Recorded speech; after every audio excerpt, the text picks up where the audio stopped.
اعوذ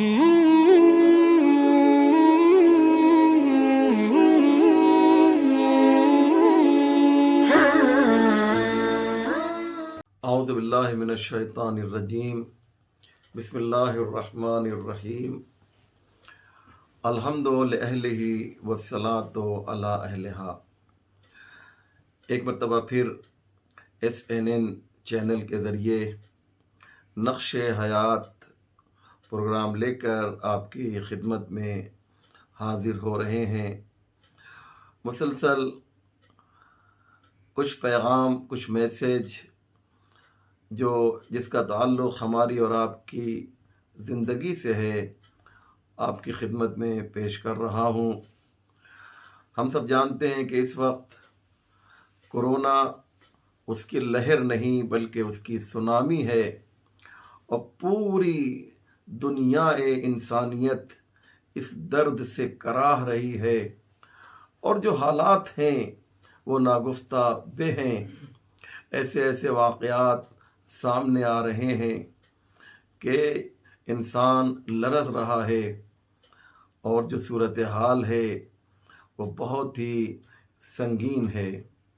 مختلف اعتبار سے انسانیت جو ہے وہ کراہ رہی ہے، لوگ تڑپ رہے ہیں۔ ایسے واقعات رونما ہو رہے ہیں جسے آپ سب سوشل میڈیا کے ذریعے سے دیکھ رہے ہیں۔ بالخصوص ہمارے وطن ہندوستان کے حالات تو کچھ زیادہ ہی خراب ہیں۔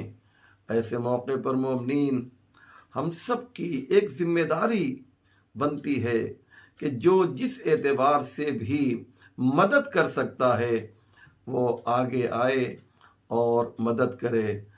یہ ایک عجیب و غریب بات ہے کہ جب لفظ مدد ہم اپنی زبان پر جاری کرتے ہیں تو اس سے صرف مادی چیزیں ہمیں سمجھ میں آتی ہیں، پیسہ سمجھ میں آتا ہے۔ اس میں کوئی شک نہیں کہ مدد کرنے کا ایک بہترین ذریعہ جو ہے وہ پیسہ ہے، لیکن اگر کوئی کسی بھی اعتبار سے مدد کر سکتا ہے، مثلا اگر ایک شخص پیسہ دے نہیں سکتا ہے مثال کے طور پہ، تو وہ لوگوں سے کہہ کر پیسہ تو دلا سکتا ہے۔ یقین جانیے ہر طرف سے اتنے فون اس فقیر کے پاس آ رہے ہیں کہ ہم پریشان ہیں، ہماری مدد کیجیے۔ یقین جانے صرف آنکھوں سے آنسو نہیں نکلتے بلکہ دل کی آنکھیں جو ہیں اشکبار ہیں۔ جو حالت ہے، جو پریشانی ہے، جو قوم کی جو قسم پرسی ہے، اب وہ دیکھی نہیں جاتی۔ پیسے والوں، تمہارا اللہ امتحان لے رہا ہے۔ کیا اپنی اس دولت کو، اپنے اس سرمایہ کو لے کر قبر میں جاؤ گے؟ کیا وہاں بھی اپنے ان پیسوں سے انجوائے کرو گے؟ نہیں، تمہارا سارا پیسہ جو ہے وہ یہیں پر چھوٹ جائے گا۔ جو چیز جائے گی وہ تمہارا کار خیر ہے۔ تم نے جو غریبوں کی مدد کی ہے، بہت بڑا امتحان ہے۔ پیسے والوں کا، دولت مندوں کا ایک ٹیسٹ ہے، ایک امتحان ہے جو پروردگار لینا چاہتا ہے۔ کیوں؟ اس لیے کہ اگر ان غریبوں کے پاس پیسہ نہیں ہے تو ایک دولت ہے جسے دولت ایمان کہا جاتا ہے۔ یہ ایمان اصل میں دو مومن کو کنیکٹ کرتا ہے، کنیکٹر کا کام کرتا ہے ایمان۔ جیسے آپ نے دیکھا ہوگا موبائل کے ساتھ ایک کنیکٹر ہوتا ہے جو دو چیزوں کو، دو ڈیوائس کو جوڑ دیا کرتا ہے۔ لیپ ٹاپ میں بھی ایک کنیکٹر ہوا کرتا ہے۔ عزیزو، اسی طریقے سے ایمان ہے جو ہمیں آپس میں کنیکٹ کر رہا ہے، کنیکٹر ہے ہمارے لیے۔ اور قرآن کہتا ہے انما المومنون اخوہ، مومن کا بھائی ہوا کرتا ہے۔ فاصلحوا بین اخویکم، ان کے درمیان اگر کوئی پرابلم ہو جائے تو تمہیں آگے بڑھنا چاہیے۔ واتقوا اللہ، اور اللہ سے ڈرو، لعلکم ترحمون، تاکہ تم پر رحم کیا جائے۔ یہ بہت ہی ضروری ہے کہ مومن جو ہے یہ سمجھے کہ اس کے حقوق کیا ہیں۔ اس لیے بہت زیادہ تاکید کی گئی ہے کہ اگر ایک مومن پریشان ہے اور تم جو ہے اس کے بارے میں سوچ بھی نہیں رہے ہو تو تم کیسے مومن ہو، تم کیسے مسلمان ہو، تم کیسے اللہ والے ہو؟ یاد رکھو، من اصبح ولا یحتم بامور المسلمین فلیس بمسلم۔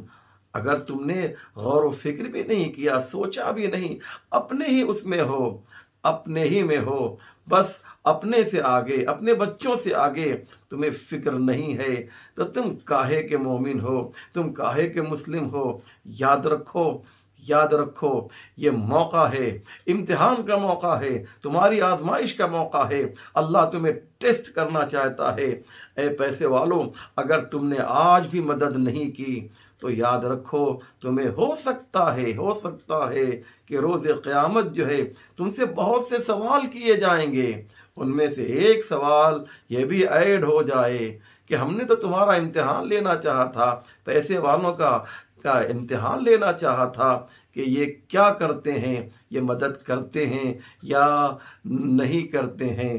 اس لیے یاد رکھیے کہ بہت ہی ضروری ہے یہ جو نعمت ہے اخوت کی، جو برادرہڈ کی جو اللہ نے تمہیں دی ہے، وَاعْتَصِمُوا بِحَبْلِ اللَّهِ جَمِيعًا وَلَا تَفَرَّقُوا وَاذْكُرُوا نِعْمَةَ اللَّهِ عَلَيْكُمْ إِذْ كُنْتُمْ أَعْدَاءً فَأَلَّفَ بَيْنَ قُلُوبِكُمْ فَأَصْبَحْتُمْ بِنِعْمَتِهِ إِخْوَانًا۔ یہ قرآن کہہ رہا ہے، اس محبت کو، اس پیار کو، اس بھائی چارے کے جذبے کو جو میں نے تمہیں دیا ہے، کیا تم نے اس کی قدر کی ہے؟ اگر قدر نہیں کی ہے تو وقت ہے ابھی بھی، سوچو اور آگے بڑھو اپنے بھائی کی مدد کرنے کے لیے۔ اس کورونا کال میں اگر تم نے خاموشی اختیار کی اور مدد نہیں کی تو یاد رکھو، تمہیں روز محشر اللہ کے سامنے حاضر ہو کر اس سوال کا جواب دینا ہوگا۔ تمہارے پاس لاکھوں روپے ہیں، تمہارے پاس کروڑوں روپے ہیں، 10-20% 25% بھی اگر اس پیسے سے لوگوں کی مدد کرو گے تو یاد رکھو، یہ 25% جو ہے، یہ 25% جو ہے جو تم نے اپنی دولت کا راہ خدا میں خرچ کیا ہے، پروردگار اس میں اضافہ کر کے بھی دے گا۔ اور ایک بہت بزرگ اور بہت جید عالم نے ایک بڑی پیاری بات کہی کہ اگر تم جو ہے یہ کام کرتے ہو تو یاد رکھو، وَالْعَصْرِ إِنَّ الْإِنسَانَ لَفِي خُسْرٍ، انسان جو ہے وہ گھاٹے میں ہے، خدا گھاٹے میں نہیں ہے۔ اگر تم نے خدا کے ساتھ جو ہے یہ معاملہ کیا ہے تو تم اس کی کمپنی کے شیئر ہولڈر بن جاؤ گے، اور یاد رکھو ہر کمپنی جو ہے اس کا دیوالیہ ہو سکتا ہے، لیکن جو کمپنی خود خدا نے بنائی ہو اس کا دیوالیہ نہیں ہو سکتا ہے۔ اور جب تم اس کے شیئر ہولڈر بن جاؤ گے تو تمہاری دولت ہے اس میں پروردگار اضافہ کرے گا۔ والسلام علیکم ورحمۃ اللہ وبرکاتہ۔